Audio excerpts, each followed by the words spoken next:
I wanted to be an actor, but I didn't think I was worthy of my dream. As I became a teenager, as I started becoming aware of myself, I realized that I'm not pretty enough to be an actress. Whatever the criteria was, I thought I did not fit in to be an actor. I didn't think I was talented enough to be an actress. I didn't think I was enough to be an actress. So I could not even tell my father, could not tell my best friends, and I kept it all within me. All I did was dance in my house, act in front of the mirror, train my brother in his plays, in his parts, but I never put myself out there because I was not good enough. And then as chance would have it, I call it chance now, but later I realized it's grace. Somebody outside spotted me on my father's movie set and offered to give me a break in the movies.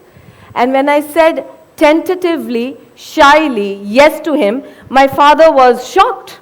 He thought I should be a doctor, I should study, be an engineer, whatever a South Indian family wants their sons and daughters to be. But when I said, Appa, I want to be an actress, thank God that he did not say no, he went along with it.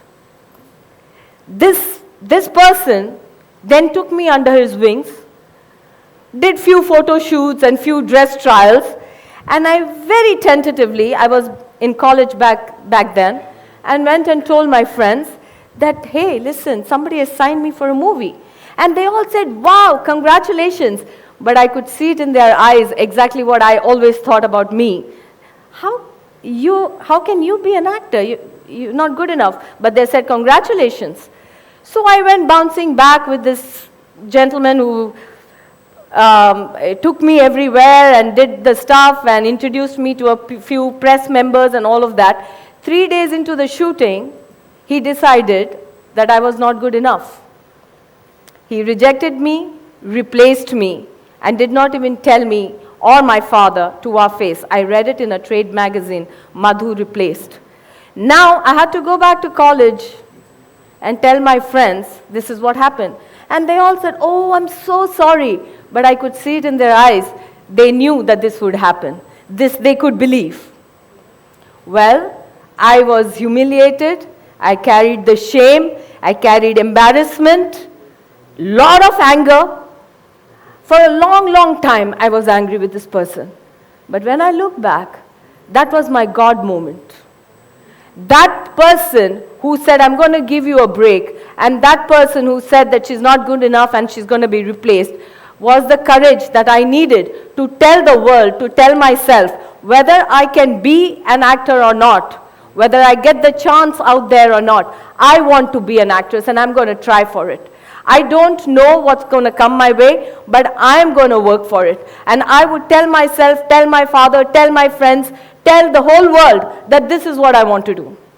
And then again, chance happened. Phool aur Kante happened. There's a story.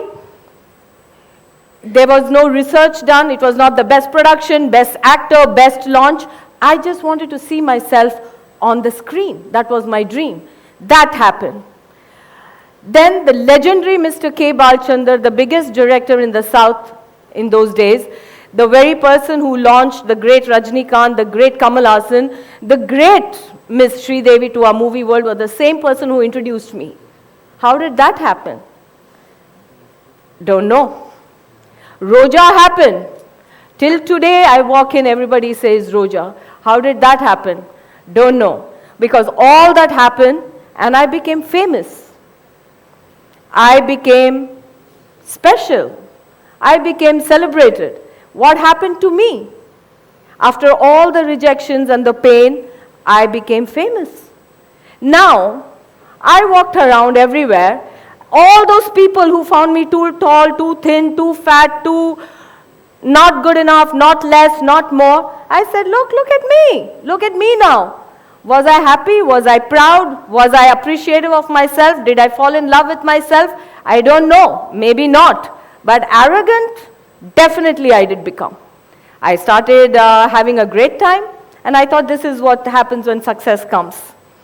Well, There's a lot I can tell when I start talking about my journey into the movies, through the movies. But what I really want to share with you today is not about that. It's about my journey when I stopped being an actor. When I got married, I chose to get married. In India, we get married to a family, a wonderful family.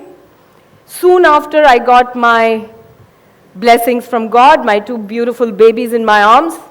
And what a happy ending to a fairy tale. One would imagine, this is it. Everything is perfect. I should be happy ever after. Again, that's not what happened. That's not how it happened. What I realized was, I was not famous anymore. What I voluntarily gave up is what the whole world was trying to get, and I gave it up. I wanted to become anonymous, have children, have husband, have love, and just be small. So I chose that. But I realized that's not maybe what I really wanted, because I started missing my fame. I started missing being special, being celebrated. And I realized all the old friends who were with me, who were hanging with me, they were not there. Even the award functions that would invite me and take me to the first row stopped inviting me after 2 years. Everything went away from me. And yet I had my beautiful babies in my hand and a lovely family. I couldn't appreciate it to the extent I should have, because all I felt and thought was what I really wanted was gone. I've become a nobody. From nobody, I became somebody. And from somebody, I became nobody and decimated and finished. And to add to that, I put on huge amounts of weight. Something happened and even my appearance, my skin, everything got pigmented. I would wake up and look at myself in the mirror and say, what happened to me? Even before I started being an actor, I always thought I was an actor. Now, after doing the whole entire journey, I couldn't look at myself and feel that I'm an actor. I can't even imagine, I can't even begin to tell you the pain, and yet I was holding my greatest gifts of my life in my hand. And that's when I realized that there's something not okay with me. I'm not successful just because I have a Roja behind me or a Phul or Kante or I'm a movie star. What's happening to me? I'm depressed. I'm not able to appreciate my life. I'm sad. And I didn't want to be that. I didn't want to be that way. A drowning man starts flailing his arms and I started reading books, the Vedanta treatise, the Bhagavad Gita, the lectures, and I just kept listening to people to just understand what it is that I must do about my life. And I started doing small things. What are the small things that I did? I changed my babies' nappies. I smiled with them. As they grew older, I took them to the park every evening. As they grew a little bit older, I went to drop them to the bus stop in the morning. I picked them up from school. I went and served in school as a very normal person, whatever the normal mother does in their baby school. Those teachers, those headmistresses, they gave me an opportunity to create annual plays for their children where I could dance and do acting with those 4-year-old toddlers. That put me, those mothers that I met because of my children, those people that came into my life helped me put myself back together piece by piece. I learned the meaning of ordinary, the small moments. I realized that how we chase the extraordinary, but life actually exists in those daily ordinary moments. We strive for the visibility. Instagram and Facebook is doing that. We want to be seen. And the bigger the scene, the bigger the platform, makes us feel happy. Magic exists in the invisibility. That morning when I wake up every morning, no matter what happens, that I can do my yoga. No matter what happens, I can love my children. I can bathe them, take them to school, I can be with my husband, I can look after my in-laws, look after my father, answer that phone that my friend calls, have a coffee with my friend and feel normal. Not I learned to drop the burden of special. I'm not special. I'm normal. I'm ordinary.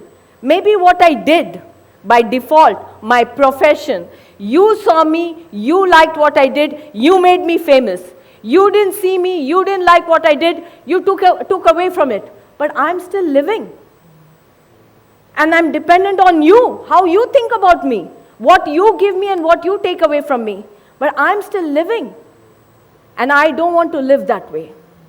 So I do normal things, small things. I realize the magic of ordinary and ordinary and ordinary. Over a period of time, I realized I've collected a lot of extraordinary moments. I have extraordinary friendships. People say old friendships, school friendships are the best. Yes, nobody can take away the 40 years or 30 years that you've spent with somebody. But if you have an open heart, if you can receive, if you can give, new relationships can be as meaningful and as intense. I learned and created a new world for myself, which is far away from what I did. Today, people meet me for who I am. Am I interesting enough for you to sit with me? Or are you sitting with me because I did a movie? I realized many, many things, and I put myself back together. I don't want to have a hangover when my child needs me in the middle of the night when she's coughing away. So I'm not going to do those things that will take me away from my life. I want to be present for me. I don't know whether you're going to be there with me or not. All those people who are there with me, I don't know where they were, but I want to be there for me all the time. So I shall not do something that will harm me. Even today, this beautiful platform, the TED platform, I've been watching great speakers on the stage ever since it started. I was so afraid that since I accepted to do this talk, I stopped watching all talks and TEDx because I was so afraid that something that I might say may be considered as plagiarism. So I stopped watching it. But how can I? I grew up because of all those great minds that I've heard, those books that I've read. It is because whatever I've heard, whatever has gone into me is the reason why I am here today. We are all one. I'm not exclusive. We are one.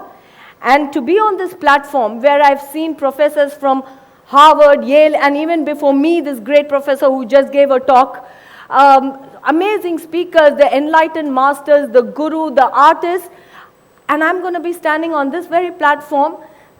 Am I nervous? Oh yes, terribly so. I don't know what your response is going to be. I am super scared to be here. Am I making sense? Am I going to say something that, am I enough to be here? Am I good enough to be on this stage, that very stage that I've been hearing people on? I'm scared. The easy way out for me would have been to say, sorry, it's a Sunday morning and I can't make it. But here I am. I'm scared. Yes. I'm nervous. Yes. But here I am. If there's one thing that I've learned in my life, is to say, I am here. Here I am. Not here because I'm sharing my great achievements or my great success. Not that I have science to back my words or those research papers. Not that I'm an enlightened guru that one must listen to me. I'm not even an artist of that stature who's put India on a global map. So I'm here not celebrating my greatness. I'm here to share my ordinariness and the joy I have discovered in just being small, the beauty of small. The big stage, the big platform is far and few in between. But every second of my life, I am there, I am happy, I am peaceful. I am not immune to my pain. I'm not immune to the criticism or the failures or the rejection. But you know what? I wake up next day and say, here I am, I'm doing my yoga. Yes, I cried last night because I didn't get what I wanted, but I'm here today. And I'm here again when someone needs me, I'm always there. And if there's one thing that I've learned, it is to say, here I am. I'm not strong. I'm not strong because I win. I'm strong because I don't hide. I rejoice in the invisible moments, and I cherish those big grace moments that come my way. The great author Elizabeth Gilbert, the author of Eat, Pray, and Love, has said one thing. If there's one author and one thing that if I remember, it's that, where she says that I'm not the genius. She calls it genius, but I choose to call it grace. She says, but I'm always an author. I will always write books, but I don't know if I can repeat the success of Eat, Pray, and Love, but I will always write, because grace chooses. We are just the tool. So I tell my grace that I want this, I want my big platform, I want the claps, but while I'm waiting for it, I'm preparing every second, every minute. And when you choose me, I'll say, here I am.